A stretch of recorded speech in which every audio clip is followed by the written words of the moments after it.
Hello friend, आप सभी का स्वागत है विदित स्टडी पॉइंट चैनल में। आज की इस वीडियो में यूपी वेट एंट्रेंस एग्जाम 2026 के लिए जीके का प्रैक्टिस सेट करने वाले हैं। तो वीडियो को शुरू से लेकर अंत तक देखिएगा। चैनल पर नए हैं, चैनल को सब्सक्राइब कर लीजिएगा। पीडीएफ के लिए विदित स्टडी पॉइंट टेलीग्राम चैनल को ज्वाइन कर लीजिएगा। आज की क्लास में हम जीके के 50 प्रश्न करने वाले हैं और अगर इन 50 प्रश्नों में से आपके 30 प्लस प्रश्न बिल्कुल सही होते हैं तो आप यूपी वेट एंट्रेंस एग्ज़ाम को काफ़ी अच्छे स्कोर से पास कर सकते हैं। तो आज की क्लास से कितने प्रश्न बिल्कुल सही हुए हैं या कमेंट आप ज़रूर कीजिएगा। यूपी वेट एंट्रेंस एग्ज़ाम आपका 31 मई को होने वाला, बहुत कम समय बचा हुआ है। और यूपी वेट एंट्रेंस एग्ज़ाम में आप लोग देखेंगे 200 प्रश्न पूछा जाता है, 400 नंबर का आपका एग्ज़ाम होता है। अगर आपके 250 प्लस नंबर आ जाते हैं तो बिल्कुल मनपसंद के कॉलेज मिलेंगे। अगर आप सरकारी कॉलेज चाहेंगे सरकारी मिल जाएगा, प्राइवेट चाहेंगे प्राइवेट मिल जाएगा। अपने घर के पास का कोई कॉलेज या अपने ज़िले का कोई कॉलेज चाहते हैं तो वह भी आपको मिल जाएगा। और यूपी वेट एंट्रेंस एग्जाम की सबसे अच्छी बात है कि प्रीवियस ईयर पेपर से बहुत सारे प्रश्न रिपीट होते हैं। जैसे आपका जीके का सब्जेक्ट है, जीके में 50 प्रश्न पूछा जाता है, 50 में देखेंगे लगभग 30 से 35 प्रश्न प्रीवियस ईयर पेपर से ही पूछा जाता है। बिल्कुल इसी तरीके से हिंदी है और हिंदी में भी देखेंगे आप लोग 50 प्रश्न पूछा जाता है, 50 में लगभग 35 से 40 प्रश्न प्रीवियस ईयर पेपर से। रीजनिंग में भी 50 प्रश्न पूछा जाता है, 35 से 40 प्रीवियस ईयर पेपर से पूछा जाता है। और इसी तरीके से आर्ट, साइंस, कॉमर्स, एग्रीकल्चर में भी बहुत सारे प्रश्न प्रीवियस ईयर पेपर से पूछे जाते हैं। तो यहाँ पे यूपी वेट एंट्रेंस एग्जाम 2026 के लिए प्रीवियस ईयर पेपर है। इसमें आपको 2011 से 25 तक का पूरे 15 साल का पेपर मिलेगा। आंसर की के साथ एक्सप्लेनेशन, सॉल्यूशन, व्याख्या सब कुछ रहेगा। सभी सब्जेक्ट रहेंगे, जीके, हिंदी, रीजनिंग, कला वर्ग, विज्ञान वर्ग। तो यहाँ पे व्हाट्सएप नंबर दिया गया है और इसी व्हाट्सएप नंबर पर लिखना है यूपी वेट entrance previous year paper. Art या साइंस लिख करके व्हाट्सएप पे मैसेज करना है। जैसे ही व्हाट्सएप पर मैसेज करेंगे आपको रिप्लाई किया जाएगा और आपको 30 रुपये की पेमेंट करनी होगी। जैसे पेमेंट करेंगे तुरंत प्रीवियस ईयर पेपर सेंड कर दिया जाएगा। चलिए आज की क्लास को कंटिन्यू करते हैं। आज की क्लास बहुत ज़्यादा इंपॉर्टेंट है और आज की क्लास से लगभग 5 प्रश्न आपको एग्जाम में ज़रूर देखने को मिलने वाले हैं। अगर 5 प्रश्न आपके एग्जाम में पूछे जाते हैं इस क्लास से तो 10 नंबर आपका बिल्कुल यहाँ पे कंफर्म हो जाएगा। तो आज की क्लास का आपका सबसे पहला प्रश्न है, राष्ट्रीय ध्वज कब अपनाया गया? तो इसका देखिए आपको सही जवाब बताना है। राष्ट्रीय ध्वज को 22 जुलाई 1947 को अपनाया गया है। तो यहाँ पर आपका ऑप्शन नंबर डी वाला बिल्कुल राइट आंसर है। इसी तरीके से और भी प्रश्न जो आपके एग्जाम में पूछे जा सकते हैं, जैसे आपसे पूछा जा सकता है कि राष्ट्रगान को कब अपनाया गया, या आपसे यह प्रश्न पूछा जा सकता है कि जो राष्ट्रगीत है उसको कब अपनाया गया। तो सबसे पहला पॉइंट आपको याद रखना है कि जो राष्ट्रगान है वह जनगण मन है और जो आपका राष्ट्रगीत है वह वंदे मातरम है और इसको 24 जनवरी 1950 को अपनाया गया है। यह पॉइंट आप लोग याद रखेंगे और इन्हीं में से कोई न कोई प्रश्न आपके एग्जाम में पूछा जाता है। इसके बाद देखेंगे नेक्स्ट प्रश्न आपका दिया गया है, इनमें से कौन सी नदी अरब सागर में मिलती है? तो इसका देखिए आपको सही जवाब बताना है। अरब सागर में मिलती है तो यहाँ पे इसका राइट आंसर हो जाएगा सिंध हो जाएगा। ऑप्शन नंबर यहाँ पर जो ए वाला दिया गया है, ए वाला आपका राइट आंसर है। अगला प्रश्न आपके सामने है कि निम्नलिखित में से कौन सा भारत का गैर संवैधानिक संस्था है था?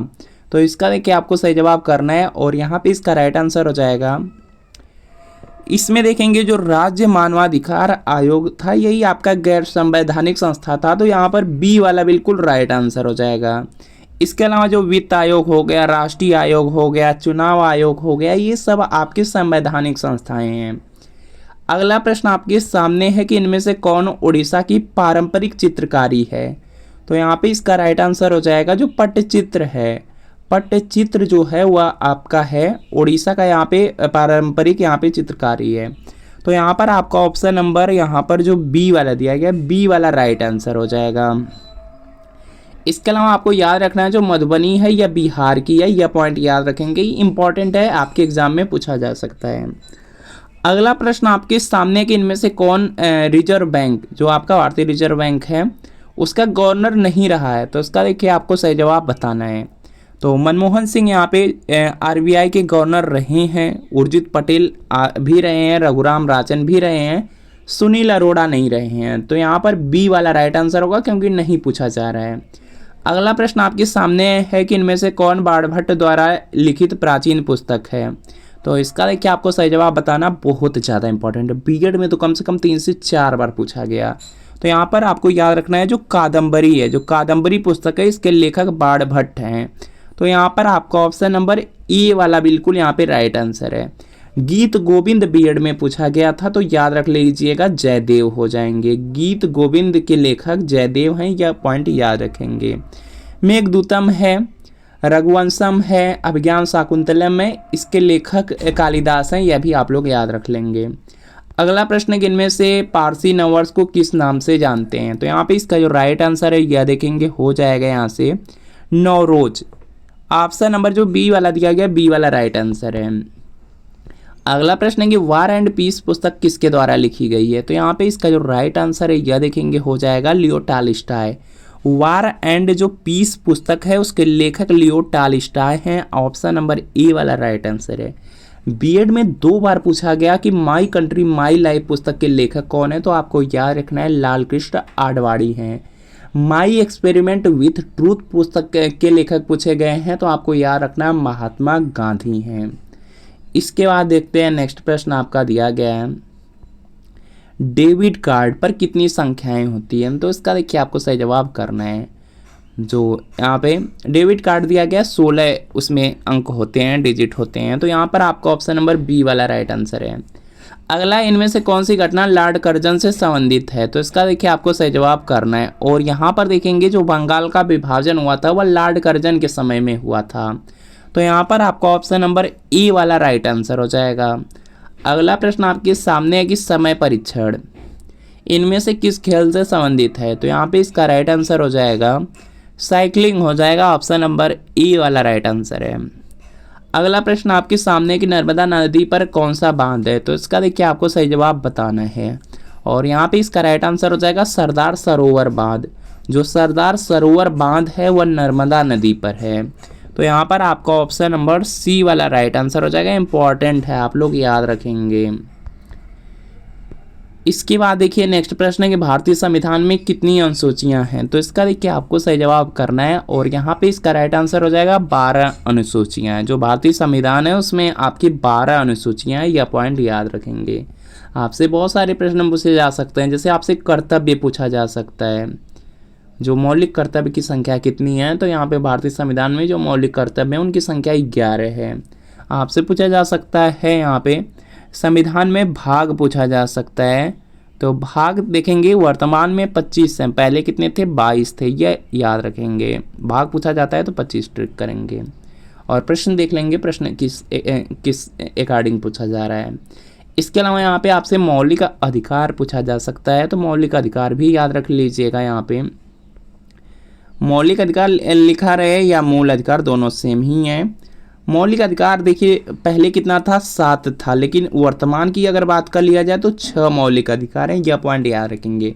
और जो प्रश्न बार बार पूछा जाता है वह यही पूछा जाता है कि यहाँ पे जो संपत्ति का अधिकार था वह इस समय क्या है।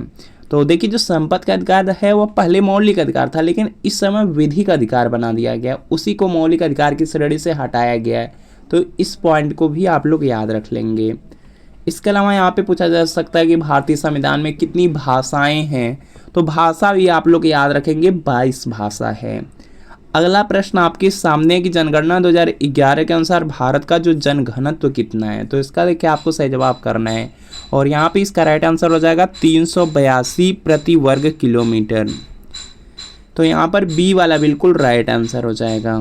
इसके अलावा आपसे पूछा जा सकता है कि जो 2011 में जनगणना हुई थी उसमें लिंगानुपात कितना है। अगर आपका भारत का लिंगानुपात पूछा जाएगा तो आपको याद रखना है कि 943 पुरुष पर एक, यहाँ पे यह याद रखना है कि 1000 महिलाओं पर 943 पुरुष हैं। और अगर आपसे उत्तर प्रदेश में पूछा जा सकता है लिंगानुपात तो आपको याद रखना है 912 है। 1000 पुरुष हैं और उस पे यहाँ पर 912 महिलाएं हैं। तो यह पॉइंट आप लोग याद रखेंगे। अगला प्रश्न आपके सामने है, यहाँ पे इलेक्ट्रॉन की खोज किसने की। तो यहाँ पे इसका जो राइट आंसर है यह देखेंगे हो जाएगा जे थॉमसन ने किया है। आप लोग भी पढ़े होंगे केमिस्ट्री में। तो यहाँ पर क्या होगा, ए वाला बिल्कुल राइट आंसर हो जाएगा। इसके बाद देखेंगे नेक्स्ट प्रश्न है कि सोलर कुकर को बाहर से किस रंग से रंगा जाता है। तो यहाँ पे इसका राइट आंसर हो जाएगा उसको काले रंग से रंगा जाता है। ऑप्शन नंबर यहाँ पे सी वाला बिल्कुल यहाँ पे राइट आंसर हो जाएगा, क्योंकि जो काला रंग होता है वह आपको प्रकाश को क्या करता है, तेजी से अवशोषित करता है। अगला देखेंगे प्रश्न आपके सामने है, इनमें से किस वंश की स्थापना कुतुबुद्दीन ऐबक ने की। तो यहाँ पे इसका राइट आंसर हो जाएगा जो गुलाम वंश है। जो गुलाम वंश है यहाँ पर देखेंगे, यहाँ पे देखेंगे गुलाम वंश दिया गया डी वाले में, तो डी वाला राइट आंसर। आपको बस इतना याद रखना है कि जो गुलाम वंश है उसकी स्थापना कुतुबुद्दीन ऐबक ने किया। अगला प्रश्न आपके सामने है कि भारतीय संविधान के किस अनुच्छेद के तहत हिंदी को आधिकारिक राजभाषा घोषित किया गया। यह भी बीएड में कई बार पूछा गया। यहाँ पे इसका राइट आंसर हो जाएगा अनुच्छेद 343 के तहत।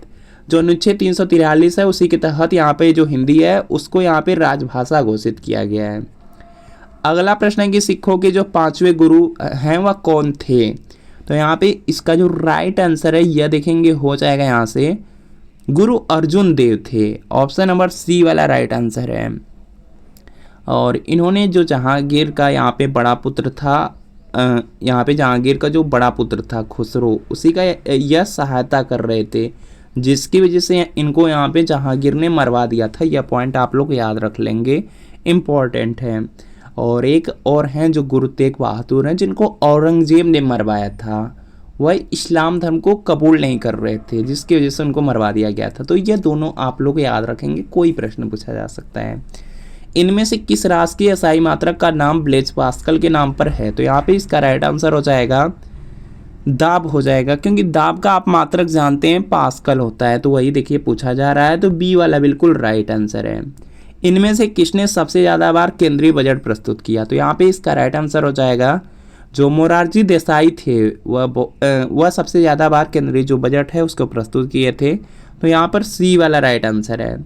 अगला प्रश्न आपके सामने है कि इनमें से किसकी कोशिका में नाभिक के अलावा डीएनए होता है। तो यहाँ पे इसका जो राइट आंसर है यह हो जाएगा माइटोकॉन्ड्रिया हो जाएगा। ऑप्शन नंबर सी वाला राइट आंसर है। अगला प्रश्न आपके सामने है यहाँ पे कि इनमें से किस राज्य में जो पीट या जो जिसको दलदली मृदा भी बोलते हैं मुख्य रूप से नहीं पाई जाती है। तो इसका देखिए आपको सही जवाब बताना है, और यहाँ पे इसका राइट आंसर हो जाएगा मध्य प्रदेश।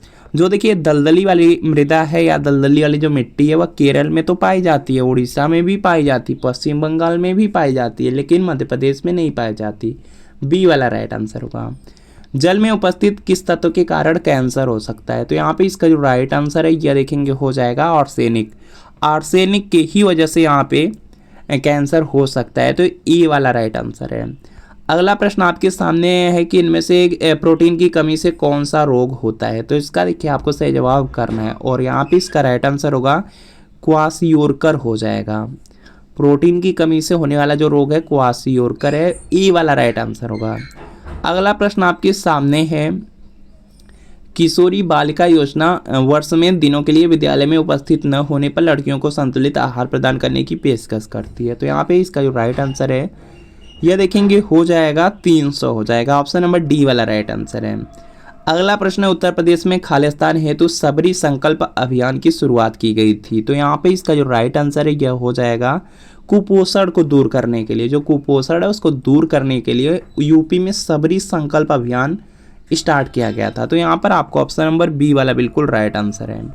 अगला प्रश्न आपके सामने है कि वर्ष में ईस्ट इंडिया कंपनी के जहाज़ों ने सूरत के पास स्थित स्वाली एस्चुअरी में पुर्तगालियों को पराजित किया था। तो यहाँ पे इसका जो राइट आंसर है यह देखेंगे हो जाएगा यहाँ से वो 1612 है। सुभाष चंद्र बोस यहाँ पे किस सन में कांग्रेस पार्टी के अध्यक्ष यहाँ पे कौन थे दिया गया है। यहाँ पे प्रश्न थोड़ा सा मिस्टेकली लिखा गया है, तो यहाँ पे इसका राइट आंसर हो जाएगा 1938 हो जाएगा। सुभाष चंद्र बोस के बारे में पूछा जा रहा है कि यह कांग्रेस जो पार्टी है उसके अध्यक्ष कब थे। तो 1938 होगा, बी वाला राइट आंसर है। अगला देखेंगे प्रश्न है कि वर्ष खालिस्तान में गुरु गोविंद सिंह ने वैसाखी दिवस को आनंदपुर साहिब में सिखों की सामान्य बैठक बुलाई थी तथा खालसा की नींव रखी थी। तो यहाँ पे इसका राइट आंसर हो जाएगा 1699 में, सी वाला राइट आंसर है। बस आपको इतना याद रखना है कि जो खालसा पंथ है उसकी स्थापना गुरु गोविंद सिंह ने किया, बस इतना याद रख लीजिए, यही प्रश्न पूछा जाता है बीएड में। चिल्का झील उड़ीसा राज्य में स्थित भारत की सबसे बड़ी खारे पानी की झील है। उसके किसके दक्षिणी ओर स्थित है? तो यहाँ पे इसका राइट आंसर हो जाएगा यह जो महानदी डेल्टा है उसी के दक्षिण ओर स्थित है। तो यहाँ पर डी वाला राइट आंसर है। अगला प्रश्न आपके सामने है कि प्राचीन विशाल एकीकृत महाद्वीप पैंजिया का दक्षिणी भाग है जिसके उत्तरी भाग में अंगारा भूमि स्थित है। तो यहाँ पे इसका राइट आंसर होगा गोंडवाना जो लैंड है जिसको गोंडवाना भूमि भी बोला जाता है। तो यहाँ पे डी वाला राइट आंसर है। अगला प्रश्न है कि मैग्सेसे पुरस्कार से सम्मानित होने वाले प्रथम भारतीय कौन है? तो यहाँ पे इसका राइट आंसर हो जाएगा आचार्य विनोबा भावे। जो मैग्सेसे पुरस्कार है ये आचार्य विनोबा भावे को मिला था। तो सी वाला राइट आंसर है।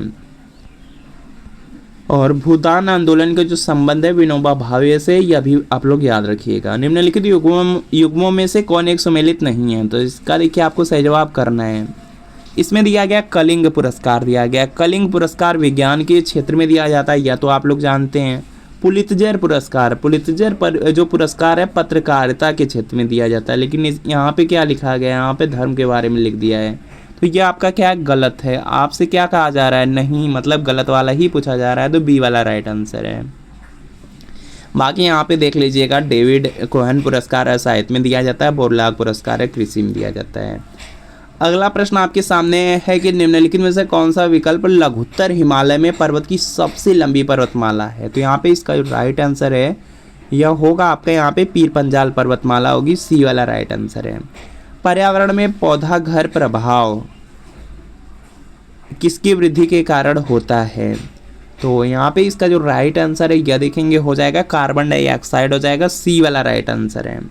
अगला प्रश्न आपके सामने है यहाँ पे कि गाय के दूध का रंग थोड़ा पीलापन किसकी उपस्थिति के कारण होता है?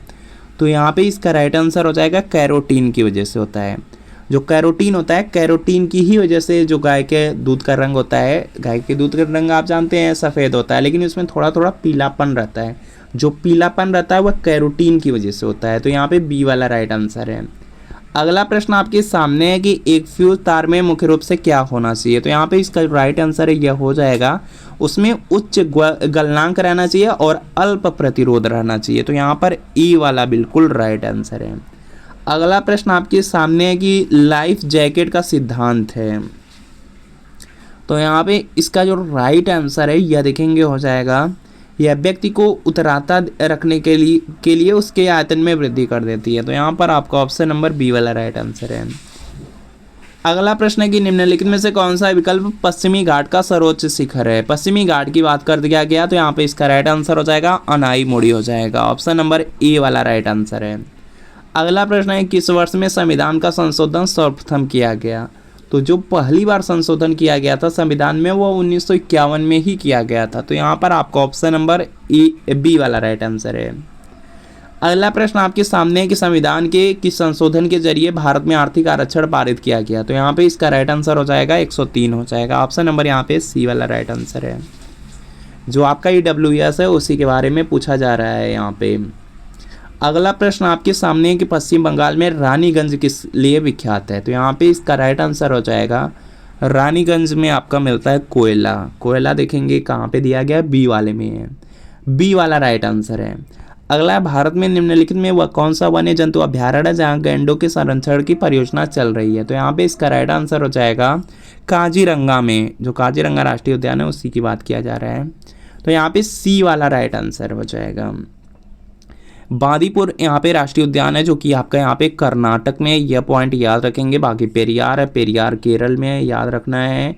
गिर आपका गुजरात में है। और आप एक कमेंट आप लोग कर दीजिएगा कि जो काजीरंगा राष्ट्रीय उद्यान है यह कहाँ पर है, बहुत ज़्यादा इंपॉर्टेंट है। तो कमेंट आप लोग जरूर करिएगा। बाकी आपको याद रखना है कि जो दुधवा राष्ट्रीय उद्यान है लखीमपुर खीरी उत्तर प्रदेश में है। जिम कॉर्बेट राष्ट्रीय उद्यान है जो कि आपका उत्तराखंड में है, यह पॉइंट आप लोग याद रखेंगे।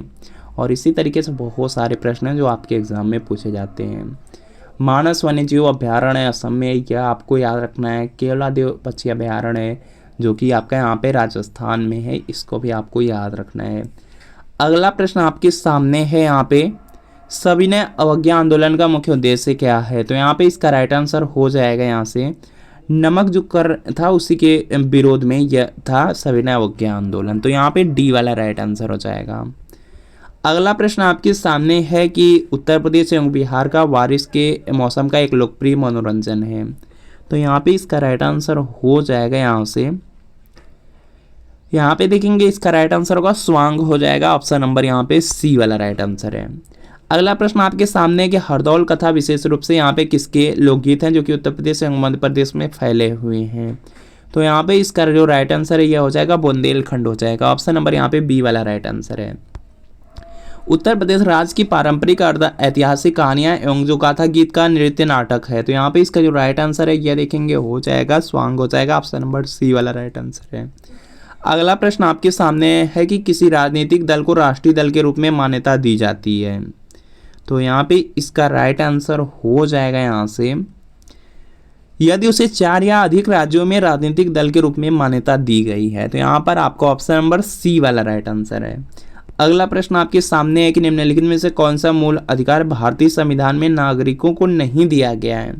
तो यहाँ पे इसका राइट आंसर होगा यहाँ पर देखेंगे पहला दिया गया देश के किसी भी भाग में बसने का अधिकार। तो यह तो आपका यहाँ पे मूल अधिकार है।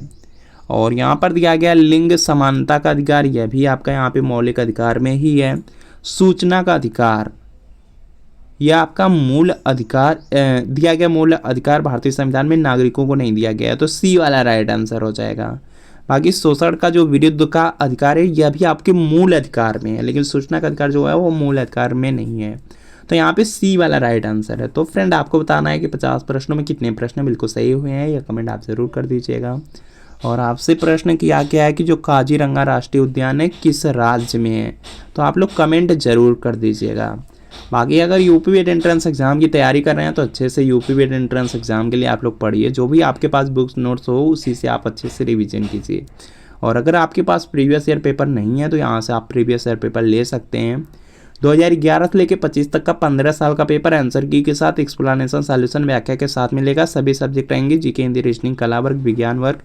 तो यहाँ पे व्हाट्सअप नंबर दिया गया है, इसी व्हाट्सअप नंबर पर लिखना है UP BEd entrance previous year paper art या साइंस लेकर के व्हाट्सअप पे मैसेज करना है। मैसेज करेंगे रिप्लाई मिलेगा और आपको सिर्फ 30 रुपये की पेमेंट करनी होगी। जैसे पेमेंट करेंगे तुरंत प्रीवियस ईयर पेपर सेंड कर दिया जाएगा। तो इस व्हाट्सअप नंबर पर मैसेज जरूर कर लीजिए।